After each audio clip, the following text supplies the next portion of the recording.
Hello, my name is Chris Harrell. Welcome to this presentation on in-class course corrections. In this presentation, I will explain the online course I created and discuss how to revise the course to address the needs of current students. Let's begin by taking a look at how the course was designed. This online course was designed for an audience of high school freshmen at the Dunham School in Baton Rouge, Louisiana.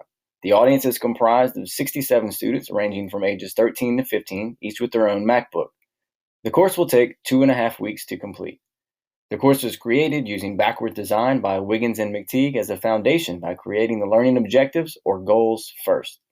The learning theory used in this course was Gardner's multiple intelligences theory, called MI. Special consideration was given to MI in designing the summative assessment and the choices students have in the type of assessment they will take/create. As you can see in this visual, the goals dictate the evidence, which then guides the activities and assessments to be used in the course. This is in accordance with Wiggins and McTeague's backwards design methodology. I started with the outcomes in mind by identifying what students need to understand, then developed appropriate assessments and relevant activities and methods to achieve learning objectives. Here you can see the revised goals on the right, because the original goals were evaluated using Bloom's revised taxonomy and determined to be vague and/or immeasurable. The revised goals are: evaluate the internal and external factors that cause civilizations to rise and fall, then apply those concepts to Rome's fall. Evaluate which factor played the largest role in Rome's fall and defend your stance. And 3, create a teaching tool that showcases similarities and differences between the USA and Rome. In this course, a variety of materials and activities will be used to address an array of learning preferences. The summative assessment will reflect Gardner's multiple intelligence theory by allowing students to choose how they wish to demonstrate their knowledge by writing a research paper, by creating a music video, or by creating and delivering a multimedia presentation.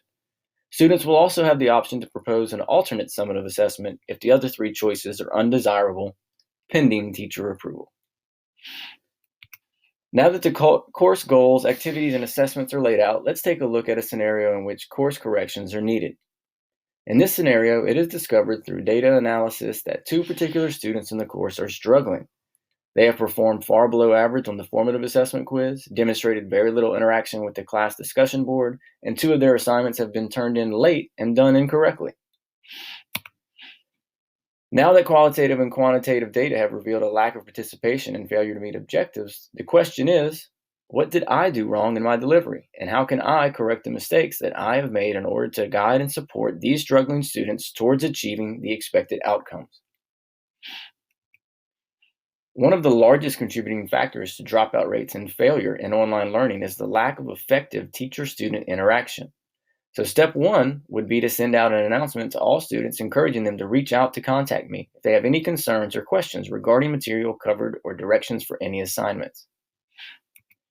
After reaching out to the students, the next step would be to assess the quality of the feedback they are receiving and whether or not students are receiving that feedback in a timely manner.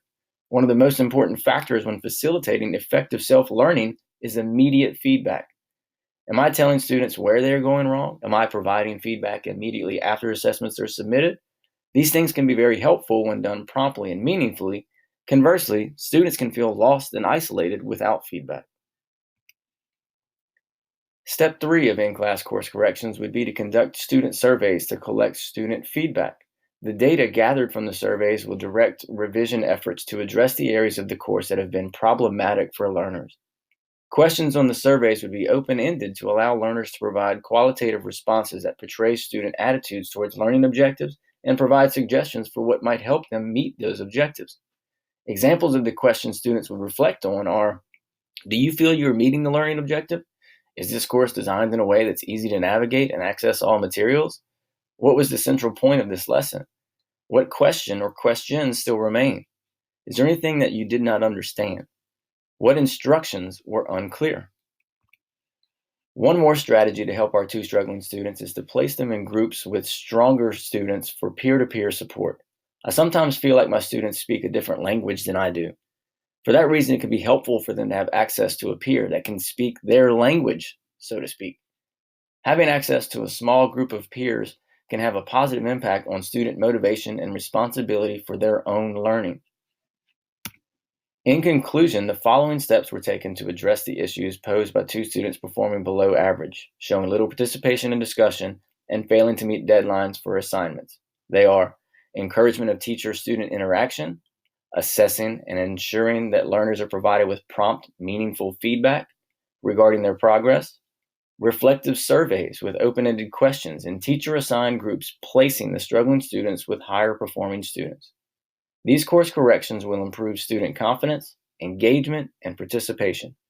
These corrective measures will also benefit all learners before summative assessments are completed. I hope you enjoyed my presentation on in-class course corrections. Thanks for watching.